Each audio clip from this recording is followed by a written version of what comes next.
राजस्थान में टूरिज्म की अपार संभावनाएं हैं और इन संभावनाओं में ही राजस्थान के विकास का रोड मैप है। और इसी रोड मैप पर चर्चा करने के लिए भारत 24 ने how to make Rajasthan global destination की थीम पर एक कार्यक्रम का आयोजन किया। और इस कार्यक्रम में राजस्थान की डिप्टी सीएम और पर्यटन मंत्री दिया कुमारी मुख्य अतिथि के तौर पर आमंत्रित थीं। भारत 24 के CEO and editor in chief doctor Jagdish Chandra ने दिया कुमारी का स्वागत किया। डॉक्टर जगदीश चंद्र ने दिया कुमारी को राजस्थान टूरिज्म की ब्रांड एम्बेसडर बताया। भारत 24 और फर्स्ट इंडिया परिवार की ओर से आज के समारोह की मुख्य अतिथि माननीय उप मुख्यमंत्री, पर्यटन मंत्री और आदि सरकार की मालिक दिया जी को उनका मैं हार्दिक स्वागत करता हूं। आदि सरकार इसलिए कि पर्यटन के साथ साथ वित्त विभाग है या कई वित्त के साथ पर्यटन है, पीडब्ल्यूडी है, महिला बाल विकास है और न जाने क्या क्या, वो ये स्वयं जानती हूँ। तो आप सबका हार्दिक स्वागत है। जहाँ तक दिया जी का प्रश्न है, she herself is a born brand ambassador of Rajasthan tourism, national tourism. Rajesh ji, आपको किसी ब्रांड एम्बेसडर की आवश्यकता नहीं है। ब्रांड एम्बेसडर विरासत में आपको मिले हैं। रुक्मिणी जी मुस्कुरा रही हैं, लेकिन ये सच है। और दिया जी का जहाँ तक प्रश्न है, तो इनके जो पुरखों से लेकर आज तक जो जयपुर बना है, वो इन्हीं का योगदान है। जिस जयपुर को देखने विदेशी पर्यटक आते हैं, जो जयपुर बना था, आमेर से लेके चौड़ा रास्ता, बड़ी चौपड़ सब तक, रामबाग सचिवालय सब तक, वो विरासत है, वही है। अभी पैनल डिस्कशन में एक व्यक्ति ने बहुत अच्छा कहा कि दिया जी के पूर्वजों ने उसमें नहीं सोचा था कि जयपुर में इतना ट्रैफिक होगा, इतना डोमेस्टिक टूरिज्म होगा आज से 100 साल पहले, कि अब वीकेंड्स पे कितना ट्रैफिक जाम लगता है। तो दिया जी पुरखों ने तो पुराना जयपुर बनाया, आपको नया जयपुर बनाना है।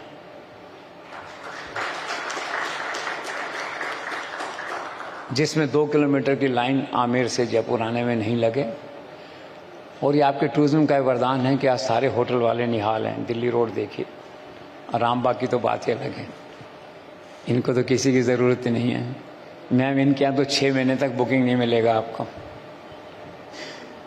तो रामबाग तो गौरव है, बाकी सब होटल हैं अपनी जगह।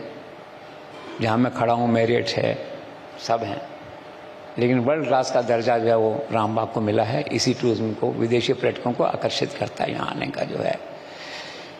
एनी हाउ, तो ma'am, you are lucky to have such dynamic people like Rajesh ji, Rukmini ji, who are executing your mandate and by proxy the mandate of Chief Minister Bhajanlal Sharma. और खुशी की बात यह है कि केंद्रीय पर्यटन मंत्री भी अब राजस्थान से हैं। तो जो मोरल सपोर्ट मिलता है दिल्ली वालों का, वो आपके पास है। और सबसे बड़ी बात है कि प्रधानमंत्री जी का जो विकसित भारत का एजेंडा है, उसको लागू करने की जिम्मेदारी वैसे तो मुख्यमंत्री जी पर है, लेकिन आप पर थोड़ी सी ज़्यादा है क्योंकि विभाग आपका है। तो उनका आशीर्वाद राजस्थान टूरिज्म के साथ है। एक एक्स्ट्रा क्वालिफिकेशन है, एक एक्स्ट्रा असेट हमारे लिए है। जहाँ तक आज का विषय था कि हाउ टू कन्वर्ट राजस्थान और to raise Rajasthan to a global, to the status of a global tourist destination, तो मैम ये काम तो आपके टाइम में और आपके पहले से ऑलरेडी शुरू हो चुका है। आप देखिए, खासकर आपके कार्यकाल में 2024 में जो है, मुझे बताया गया कि 21 लाख विदेशी पर्यटक राजस्थान आए। अपने आप में एक रिकॉर्ड है, जो पिछले वर्ष की तुलना में 22-23% ज़्यादा थे। और 2025 में चूँकि आपका क्लोज सुपरविज़न है, तो पहला जो फर्स्ट क्वार्टर है, इसे मैंने सुना कि 8 लाख विदेशी पर्यटक आए, अर्थात साल के अंत में 32 लाख लोगों के आने का अनुमान है। तो ऑलरेडी टेक ऑफ तो हो चुका है और इसे मजबूत करने की आवश्यकता है। तो देखिए अभी चीफ मिनिस्टर ने जो किया राइजिंग राजस्थान, उसमें आपके टूरिज्म के राजेश जी को मालूम है कि 1600 MOU साइन हुए हैं, record I think in Indian any state कि एक टूरिज्म के 1600 साइन हुए। 1,37,000 करोड़ मैंने सुना कि उसका बजट वैल्यू है, दैट वे जो है। और फिर क्या है कि 975 करोड़ का बजट आपको दिया है, आपने लिया है, वित्त मंत्री हैं, आप ही देने वाली हैं मुख्यमंत्री जी को कह करके कि मैं ले रही हूँ, तो कोई आपको मना नहीं करता। तो 975 करोड़ रुपए का बजट आपके पास है। देखिए दुनिया भर की योजनाएं हैं और 975 में मैंने सुना कि 100 करोड़ पहली बार ट्राइबल एरिया को आप लोग दे रहे हैं, सरकार दे रही है। 100 करोड़ नाइट टूरिज्म को दे रहे हैं। और अशोक जी, जब मैं नाइट टूरिज्म की बात करता हूं तो एक सवाल खड़ा होता है, मैं 2-3 मिनट में अपनी बात समाप्त करूंगा, कि नाइट टूरिज्म में एक मेजर रोल होता है नाइट क्लब्स का। पिछले वर्ष जो है लॉ एंड ऑर्डर के उसमें जो है कवर में एक ऑर्डर निकला कि शहर के सारे नाइट क्लब्स जो हैं रात को 12 बजे बंद हो जाएंगे। अब देखिए आज के युग में व्यक्ति जाता है, परिवार जाता है घर में, नौकरी ख़त्म करके 10 साढ़े 10 तक बच्चों के साथ निकलता है, 11 बजे क्लब में पहुंचता है, तो 11:30 बजे पुलिस का डंडा आ जाता है कि बंद करो बंद करो। तो आज जयपुर के सारे नाइट क्लब्स जो है ना बंद होने के कगार पर हैं। इसका परिणाम सीधे आपके टूरिज्म पे पड़ रहा है। अब जितने लड़के लड़कियां यंग क्राउड है वो वीकेंड पे यहाँ नहीं रहता, वो गुड़गांव जाता है। इस पलायन को रोकना होगा। Though we have a dynamic and visionary police commissioner, लेकिन उनका फोकस केवल लॉ एंड ऑर्डर तक है। वो इस बात से खुश हैं कि 6% क्राइम शायद गिरा है, ऐसा अनुमान है कि इस कारण से गिरा है ये। तो उनको कन्विंस करके बैठा के समझाना होगा सब बातों को, और इसका समय रात को आपको बढ़ाना होगा। आप 1 बजे तक करें, 2 बजे तक करें, जैसा भी करें। तो ये एक उपेक्षित फील्ड है। लॉ एंड ऑर्डर में पुलिस कमिश्नर का रोल है, हम उसको अप्रिशिएट करते हैं, एडमायर करते हैं, लेकिन थोड़ा सा जो थिंकिंग है फ्लेक्सिबल करना पड़ेगा आपको, क्योंकि he is only one in the entire system.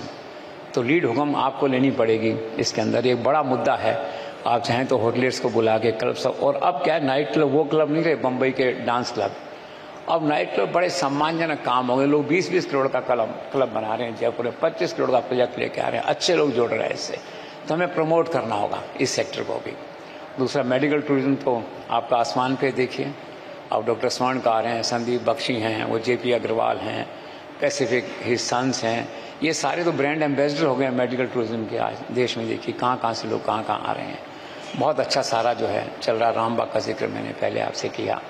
और सबसे बड़ी बात यह कि आप पास PWD भी है, तो सड़कों का मुद्दा कई बार आता है, पर्यटन स्थलों की सड़कें अच्छी हों तो आप उसको देखते ही हैं। और रही बात ऑल इंडिया की, तो मुझे इतना कहना है कि देश के प्रधानमंत्री जो हैं वही देश के सबसे बड़े ब्रांड एम्बेसडर टूरिज्म के हैं विदेशों के अंदर।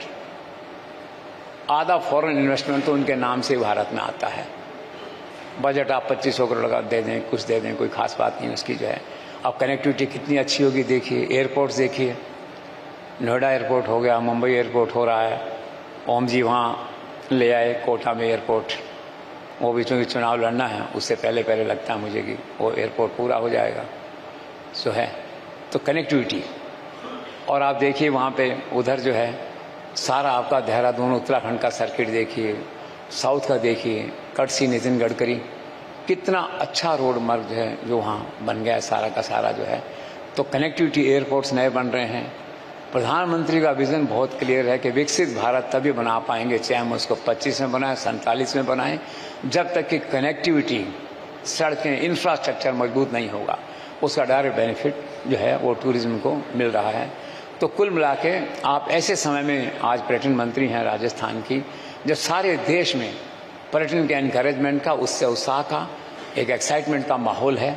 और उसका जो क्रेडिट है दिल्ली में प्रधानमंत्री और राजस्थान में आपके साथ साथ निश्चित तौर पे मुख्यमंत्री भजनलाल शर्मा को जाता है, जिन्होंने रिलीजियस टूरिज्म है इसको प्रमोट करने का भी बीड़ा उठाया है। उसकी शुरुआत उन्होंने भरतपुर और उस एरिया से की है, आदिवासी एरिया से आप करेंगे इसको। कुल मिला के एक अच्छा माहौल है, एक अच्छी स्थिति है। और आपके इस ब्रांड को प्रमोट करने में भारत 24 फर्स्ट इंडिया परिवार हमेशा आपके साथ है। इन शब्दों के साथ thank you very much. Thank you.